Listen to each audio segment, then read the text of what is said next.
Bless the Lord, oh my soul.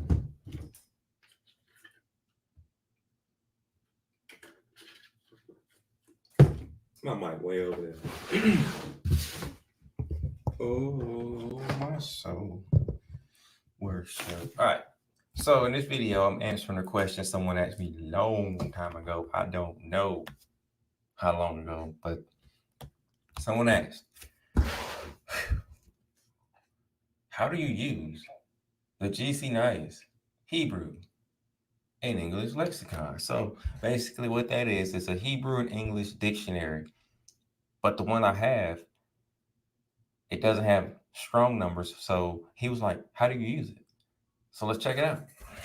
So in this video, I'm gonna just go through a couple of words, but I'm also have to work with this camera because this is my webcam, not my cell phone. It's not as easy to flip the camera and go back, so I'm gonna have to take the camera off and let you see it and show you how this works. Never did this before. We're gonna see how this goes. So here we go. All right. We're gonna see how this focuses too. Let's see what we got. Oh, it looked kind of good. I'm surprised. So, matter of fact, let me show you what it looked like. Why not? The one I have anyway. It's by the author is GC Nyes. It's his work. The editor is Trigules. And this is what it says down there. So this is the one I had. Um, I didn't want one with the strong number, so but they have other ones with the strong numbers. You can look for it by BDB, Brown Driver Briggs. They pretty much have the ones with the strong numbers. So anyway, let's go to the beginning.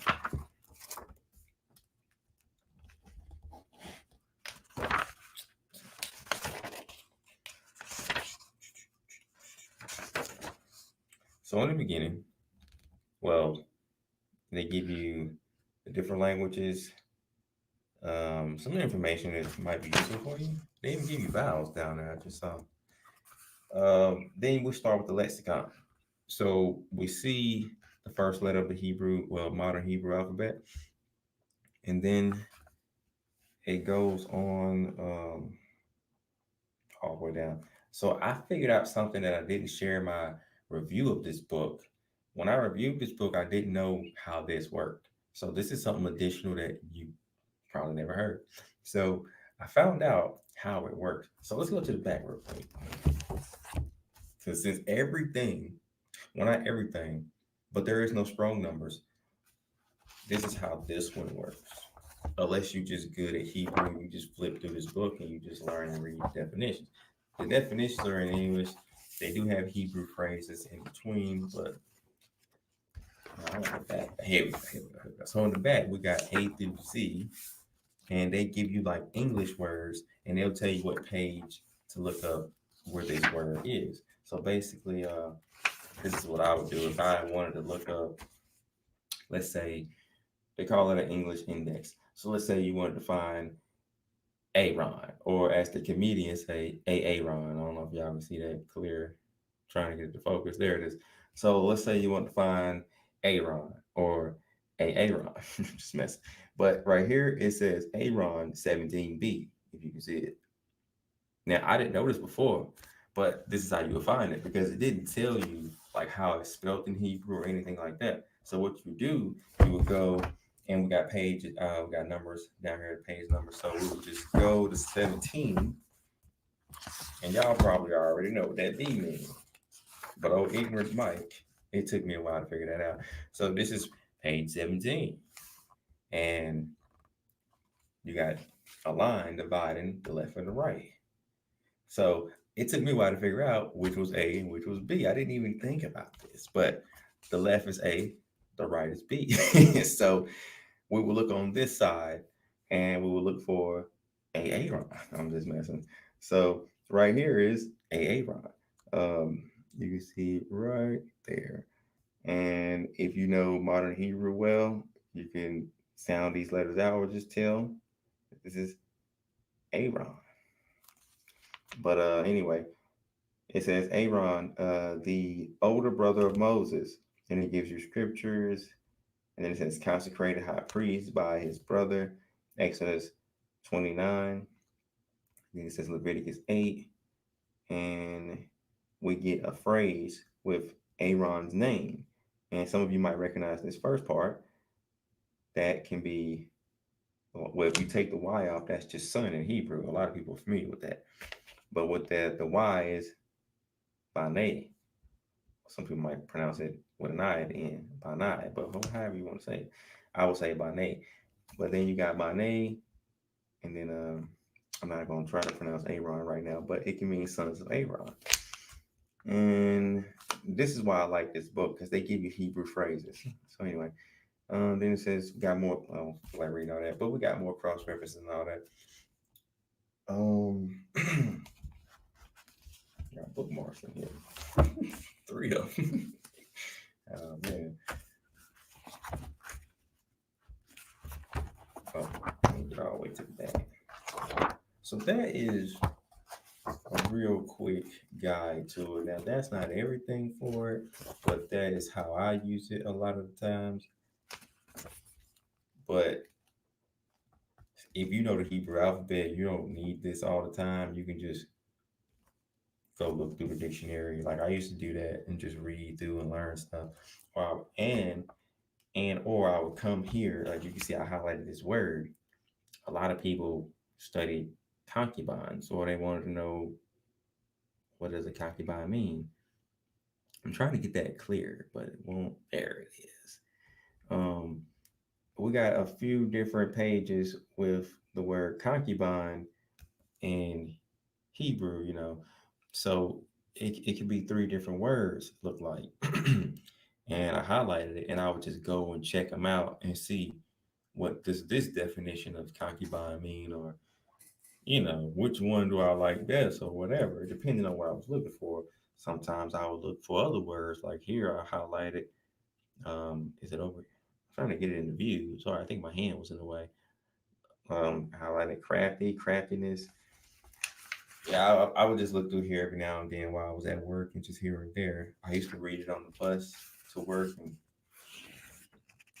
yeah, so that's how you use it though. But this doesn't have every word in Hebrew in it, and neither does the Strong's Exhaustive Concordance of the Bible. Neither of them have every word in them, but they are very alike. But there are differences, and some of the differences is you get more detailed information, probably, or I think most of the time, from the GC Hebrew English Lexicon. They're both Hebrew in English dictionaries, but the Strong's, it's a concise dictionary. It's not a more detailed dictionary. So if you look up certain words like the Lord, you'll get probably a little short essay in the Strong's, and then you'll get pages of information in the GC9. I'll give you an example. So this is something that I learned early on, but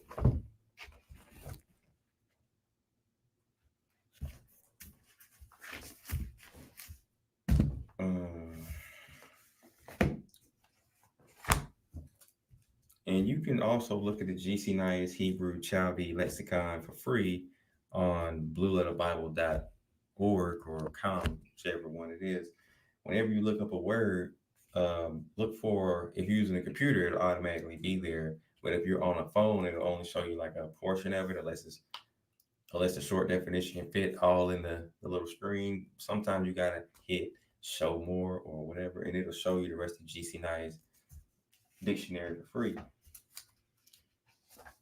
So you get to look at the Strongs and the GC9's Hebrew lexicon in English, if I said it right, on that website for free. H3060, I think, 68. Yeah. Okay, got it. 68. Wow, it's shorter than I thought. It's not even an essay. Okay, so this is what you get. I didn't think it was this short. I thought I gave you a little more, but where we at? Age 30, 68. That's all they gave you for the Most High's name. That's it. I'm gonna just read it. It says the self-existent or eternal.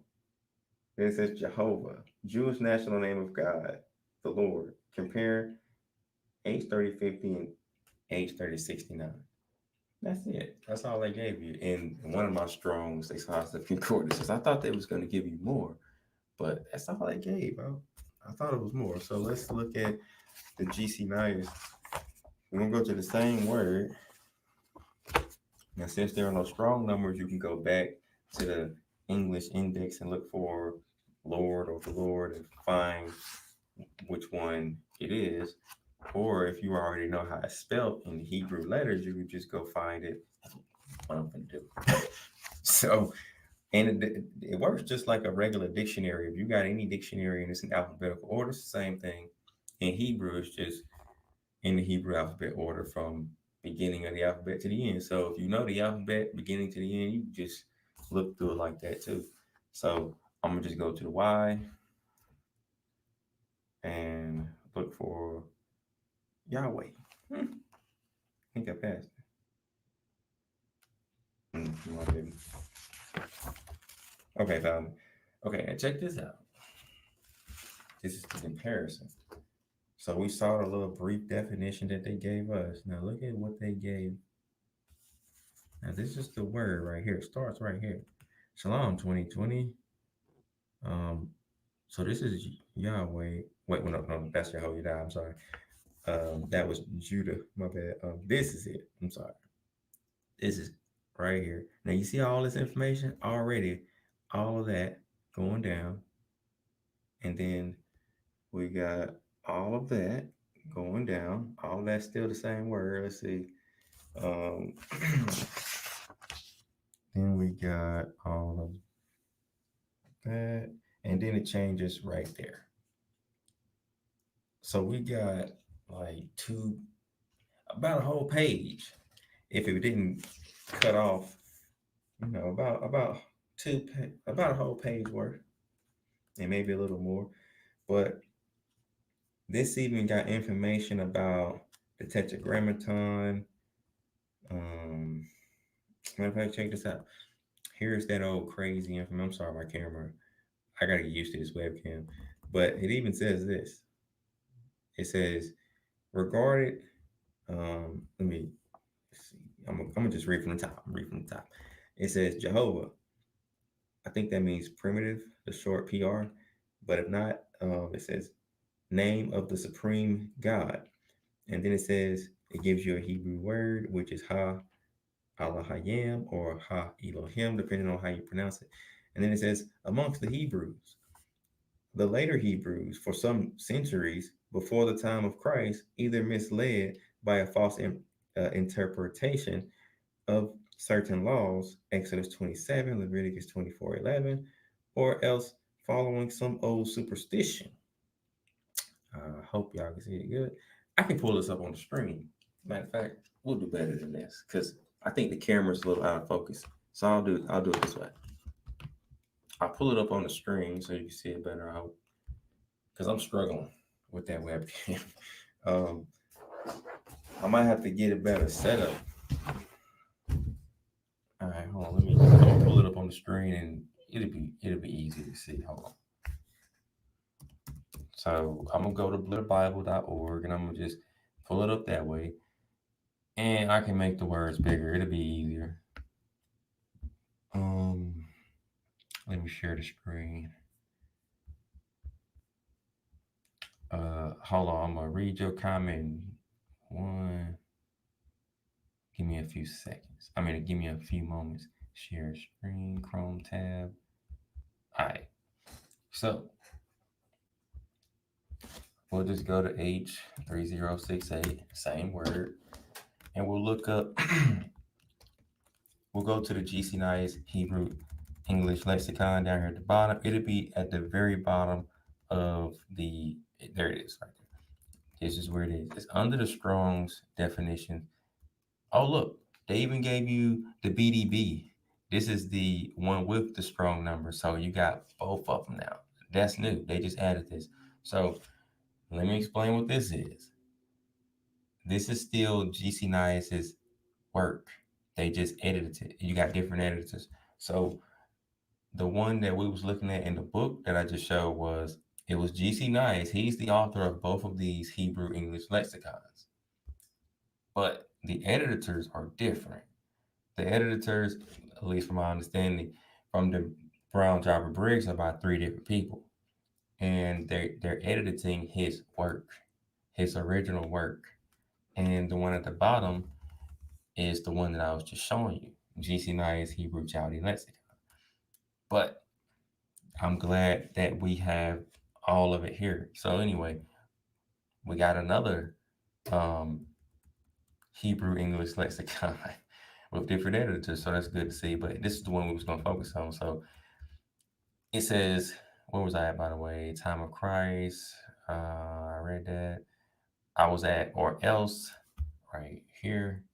I don't know if that's big enough for y'all, but I hope I can make it bigger. But I'm gonna just keep reading for now. It says, or else following some old superstition regarded this name as so very holy that it might not even be pronounced. See Philo, that's a book that I got back there. I believe that's the same book. And they also reference something else. I don't even. Moses? Does that say No, that's not Moses. That's Moses. That's it's like Moses, but it's Moses. I don't. I never heard of that. Then it says, whenever therefore this nomen tetragrammaton occurred in the sacred text, and it gives us a Hebrew phrase, and then it says, they were accustomed to substitute for it this word, which is Adonai. A lot of us know what that is. And then it says, and thus the vowels of the noun Adonai are in the Masoretic text placed under the four letters Yahweh. But with this difference, now just think about what I just read, right? That was like a essay of information. We just got um, references to extra books. The Strongs only told us like a little sentence. It didn't give us any references to anything. It didn't say anything about the tetragrammaton. Like this is a lot of information, or information, and it's a lot more. It even goes into something. I think it goes into the shortened forms of the Most High's name. Maybe I think it even tries to connect a Haya or Haya with it somewhere down in here. Trying to trying to skim through and see if I can find it though. Oh, there it is. So right here, it says to this origin allusion is made. Exodus 3:14. Ahaya Asher Ahaya. Wait, they put Ahaya right back. That's different. In the Masoretic text, is that a typo?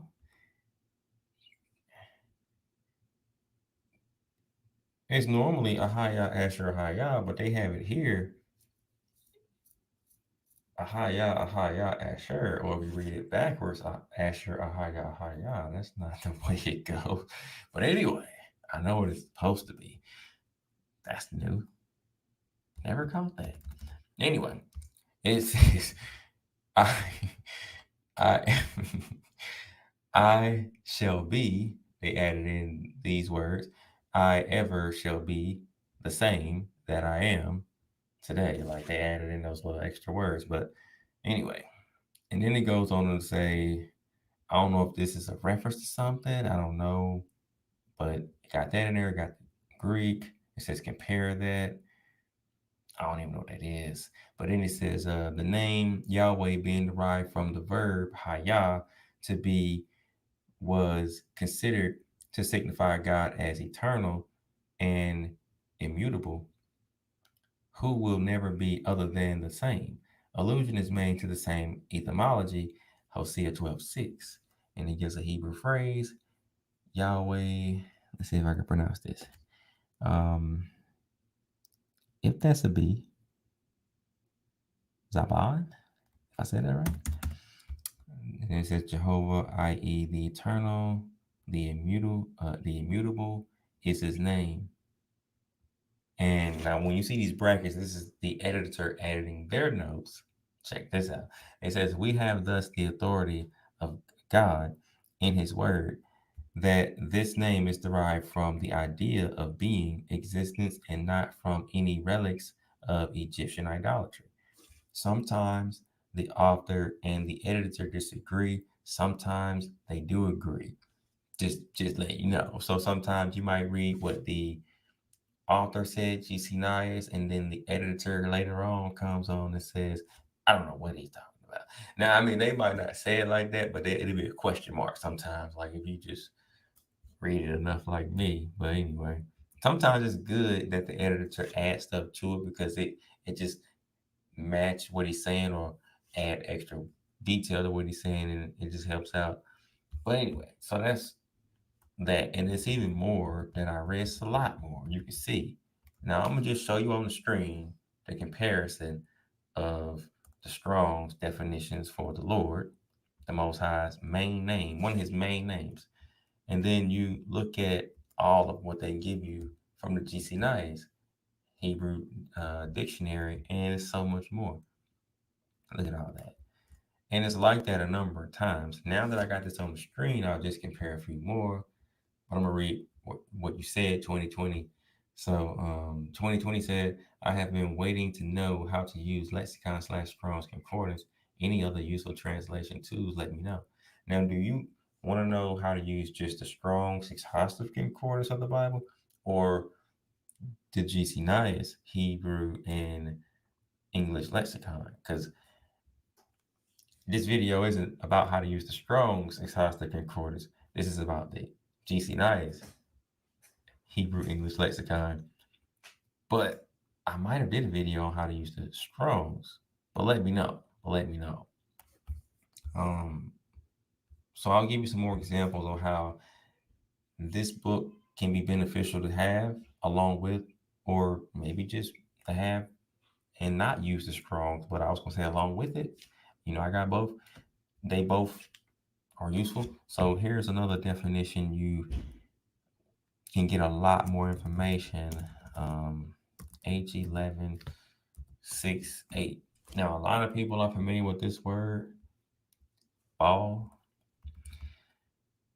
So if I have the right word, let me see if this is the one. No, this ain't the one. Um, it might be H1180. That's not the one either. Try 1180.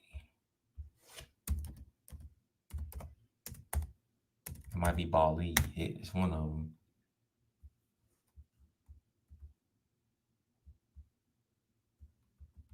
Did I pass it? There is no GC9's entry for this number. Is it? Oh, I gotta find it. No, that's not it. Maybe 81. No. Oh, H1167.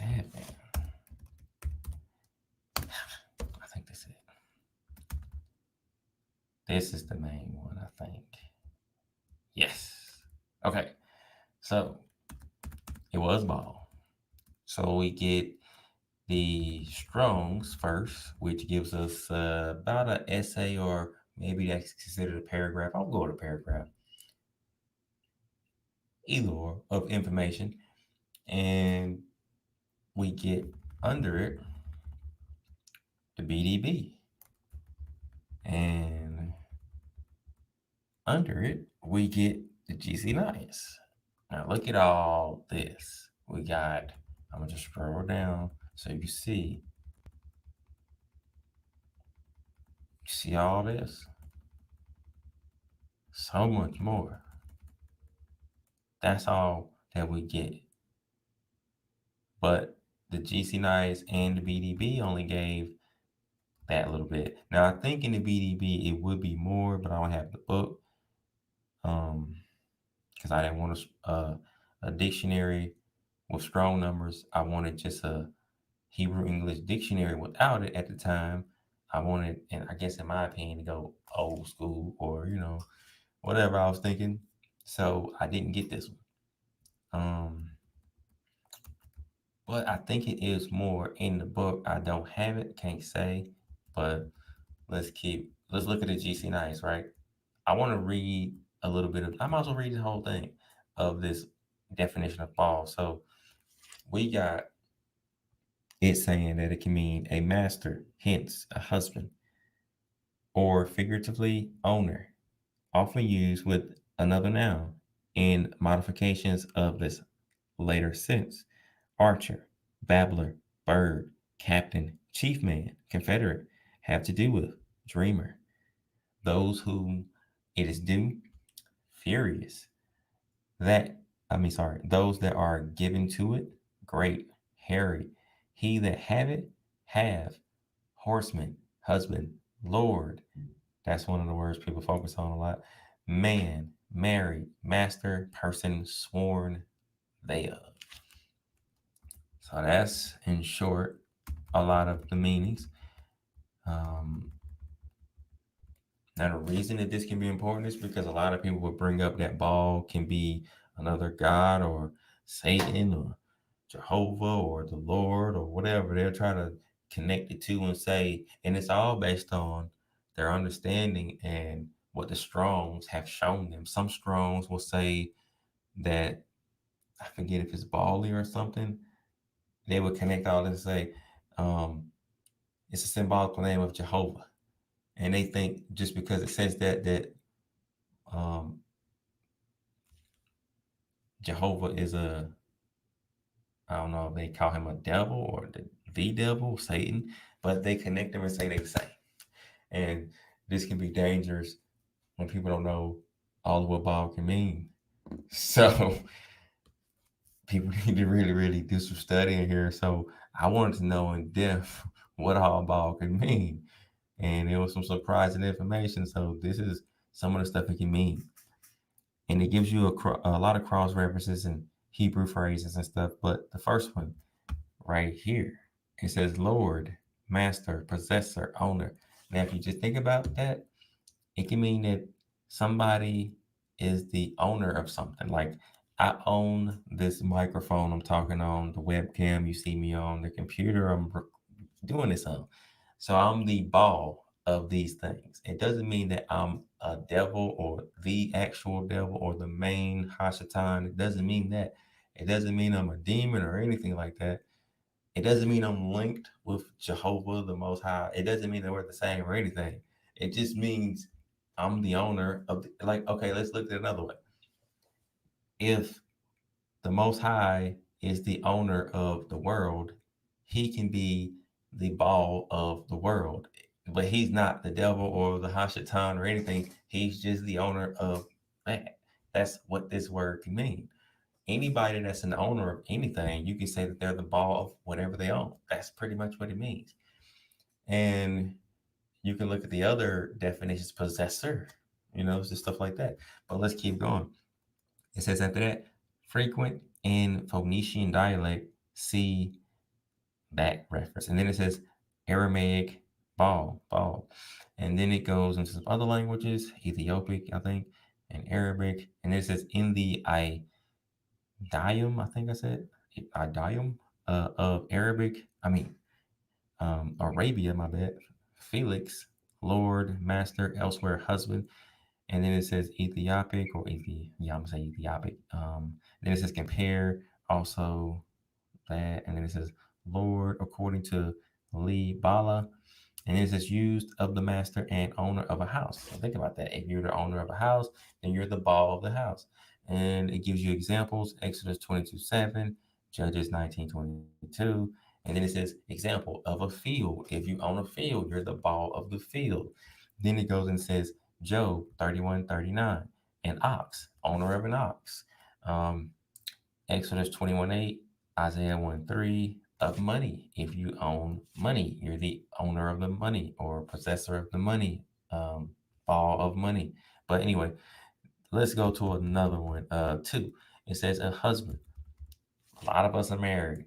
So if you're married, you can be called the ball to your wife, or, you know, whatever you want to call her. You're the ball to her or for her, whatever. Or her ball, because some people say her husband, well, you're her ball. But let's keep going. Oh, here's the definitions, by the way, of what else they say. Excuse me. It says compare Lord, also husband. And then it gives you scriptures, references, Exodus 21:22, 2 Samuel 11:26. And then it gives you the Hebrew phrase, and it says Baal Asha, which I think they translate here. It says one who has a wife. And it says Exodus 21:3. And it gives you another Hebrew phrase. I'm not even gonna try to pronounce that right now. But then it goes on to say a husband to whom a wife was married in his youth. And then it says Joel 1:8. And it gives you some more. And then three, this is another meaning that it can mean lords of a city. And of course, the word lords would be Baal in Hebrew, but then it says a name given to the inhabitants. And this is going to surprise some people if I get to it, but we see in Joshua 24:11, it gives us a Hebrew phrase that says Baali or Baale. No, that's not the one I want. Where's the one I want? I'm skimming through it to see it. 2 Samuel 21:12. Because there was a place in Israel where they named it something with Baal, or if I can find it, or I could be wrong. But anyway, 4, it says Lord or possessor of a thing. Back to what I was saying before. Then it says, so wait, but let me just say this. Baal can mean a number of things. It depends on how you're using it in a sentence, how you're, who you're referring to. It just depends on how you're using it, how you're meaning it, things like that. Now, it says the um, possessor of a thing is often applied to him to whom that quality belongs. A common circumlocution, if I say that right, for adjectives. I will say that right. Adjectives is thus formed in the Hebrew, and it gives us some references or something. And then it says, as the Hebrew phrase there, a two-horned ram, Daniel 8:6 in verse 20. And then it gives us something else, ball. I'm not going to say that word, but then it says winged, poetically used of a bird, Ecclesiastes 10:20. And we get another Hebrew phrase, ayash, ball, shy, if I'm saying that right, shar, something like that. Shar, I can't pronounce that I in there, but we'll just say shar. A hairy man. 2 Kings 1:8. Baal, blah, blah, blah. A dreamer. One who has dreams. Genesis 37:19. That's around the time of Joseph. Not in the New Testament Joseph, but the other one. And more. So I'm gonna skim down. It's a lot of different definitions. And then you get to some of the definitions. Oh, I think I know where I got the location in Israel that they had with Baal in it. I think it's in another definition somewhere. But 5, it says um with art ha ball, with um that shortened word, and then it says ba ball. That threw me off because it was like two B's in the front, but let's keep going. And then another one they spell it la ball, and then it says ball, i.e. Lord, and then it says some Greek words, and then it says the name of an idol of the Phoenicians. Now, when you look at these, how they use it in the Masoretic text, how it's spelled when they use, well, when they refer to these idols or other gods, it's spelled different. But a lot of people don't look at that. They just see the English, but if you look at it, that's what I noticed. They don't spell it the same as the former balls above, like those other meanings, husband, owner, possessor. They don't spell it the same. And they gave us examples right there in the beginning. Ha ball, lot ball, ba ball. Like they will spell it different when they're referring to these other deities and idols from my notice. But anyway, you can look at that in the future. So then it goes on to say, um, especially of the Tyrians, it was their domestic and principal deity, also worshipped with great devotion together with austerity by the Hebrews, especially in Samaria. See these words in Hebrew. And then it says Judges 6:25, giving you cross references, 2 Kings 10:18, 18, if I ain't say it right. And then it gives us, it says, hence, Bayath, Ha Baal. It can be House of Baal, but it says here they translate the Temple of Baal, 1 Kings 16:32. We get another Hebrew phrase. Let's see, this one is Nah. I'm not even gonna try to say that. But prophets of Baal.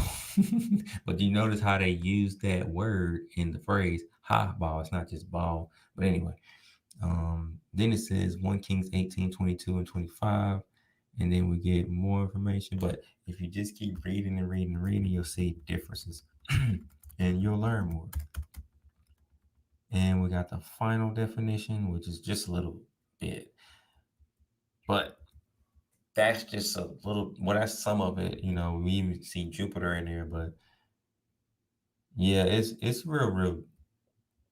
Well, it's just beneficial to have. I put it that way. If you want to take your studies a little deeper, I mean, it can help out.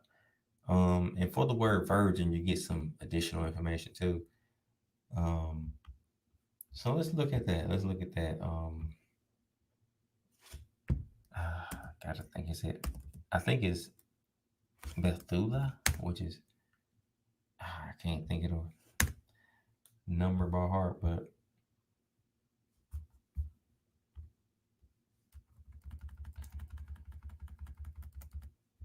we got Alma. But it could be the other one. Hmm.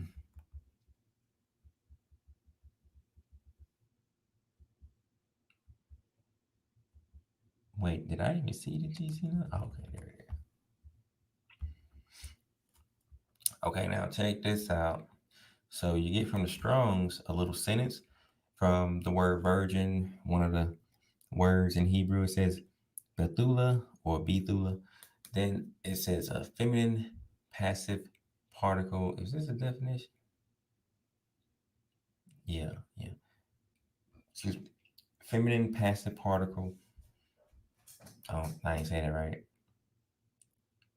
Participle. However you say that right. I gotta learn to pronounce that better. Participle. It don't sound right to me, but of an unused root meaning to separate a virgin. Then it says sometimes by continuation a bride, also figuratively a city or state. And the Strongs, GC gave us this. It says a virgin, pure and unspotted, so called as being separated and secluded from intercourse with men. And see, that's different. Some of those so called Hebrews would teach that virgin only means a young woman of marriageable age, and that's it. But that's a lie. But right here, you can see clearly different. And they will say specifically in Hebrew, it only means a young woman of marriageable age, depending on who you're listening to. I think I remember them saying that, but that's a lie. So right here, you even have it saying that virgin means the same thing as the basic dictionary say. But let's keep going. Um, After it says, I'll just read it again. A virgin, pure and unspotted, so called as being separated and secluded from intercourse with men. See the Arabic word right there. A pure virgin, a religious Arabic word, especially of the Virgin Mary, Syriac word. Virgin, also a man professing virginity. Compare Ethiopic word, a virgin, Cheshire Ben, Syriac word to defile a virgin. Cross references Genesis 24:16. If you check that out, you'll see more of that. And they give a Hebrew phrase. And then it says, and the girl was a virgin. Whatever girl they was talking about in that case, which I think was Rachel. I'm not looking at it right now, but I think it was. She was a virgin and a type of virgin that didn't know a man, I believe. But anyway, oh wow, I think it even said that right there. Okay, it said and the girl was a virgin and no man had known her. So you can tell by the context of what type of virgin this was. But let's keep going. Then it says 2 Samuel 13:2 and verse 18. And it gives a Hebrew phrase. And then it says a girl, a virgin, i.e., pure. Deuteronomy 22, verse 23 and 28. Judges 19:24, 21, 12. 1 Kings 1:2. And another meaning, it says, also used of a woman newly married, Joel 1:8, as the Latin vigor. I thought I was going to say vulgate, but, and then it says Ecclesiastes, well, I don't even know what that is. That's some reference. 3, familiar to the Hebrews by which cities or states are spoken of under the figure of women. They are also called virgins, blah, blah, blah. Okay. So that's another one. So that's, I don't know if I need to go over anything else on how you use it because I think I covered it. I think I'm good. So, hey, Cake, how are you? So 2020, um, what, I don't know if you're still here. Are you still here 2020?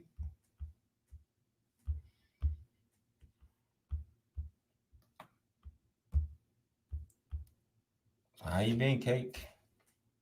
Oh, I got a question for you. I got a question for you. I got a question for whoever watching. These right here. Have you tried these? You can't see it. Let me see. I'm gonna make it bigger. Have you tried these? Anybody? Anybody? These right here. I was at Costco recently and I sampled one of these one day. Yeah, I haven't been able to. It's just good. It's just good. I was gonna say I haven't been able to go back, but I didn't know they were that good. I didn't know they were that good. They are good. I'm probably sure I won't want to learn what's all in it, but they are good, I tell you.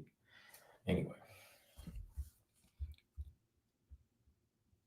it's other words also in these dictionaries that are similar to what I was showing you that have more detailed information, but sometimes the Strong's exhaustive concordance have more detailed information than the Hebrew English lexicon by Gesenius. So, and they are by two different authors. Like the Gesenius dictionary was before the Strong's, so that's one reason that it didn't have strong numbers because the dude who did it was before James Strong. And later on, James Strong came and he did the Strong's exhaustive concordance. I don't know if when his first came out, it had strong numbers, but it probably did. And then later on, they added strong numbers to the GC Hebrew English. It wasn't even in when GC did his book. It was in German. That's the original in German because he didn't speak. Well, he probably did speak English, but that was the language that he wrote it in. That was if you go look at it. It was originally in that language, and they had to translate it to English and edit the book later on and add strong numbers later on. So that's where we get this. If I'm not mistaken, Brown Driver Briggs, which are the editors of GC Nice's work with strong numbers. So if you want one of his dictionaries with strong numbers, then you'll have to get one of theirs because I think they're the only editors that do it with strong numbers. Yeah, but I like mine though because the editor that did the one I got, he got uh, different information that he added to it, that BDB don't give you, about like maybe the virgin definition. So I find this one of the most useful ones when it comes to certain things, or at least that. So that's, oh man, my laptop today.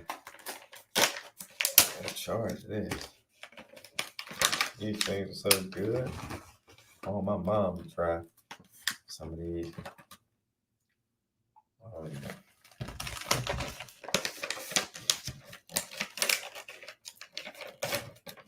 I was supposed to make a video a couple of days ago, but I didn't. I think I was tired or something. I can't remember.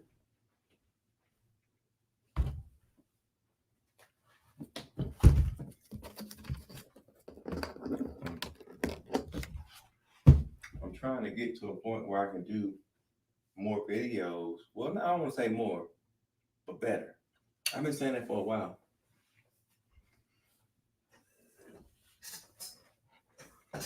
But I've been thinking, I tell you, I've been thinking. You say, okay, so life update.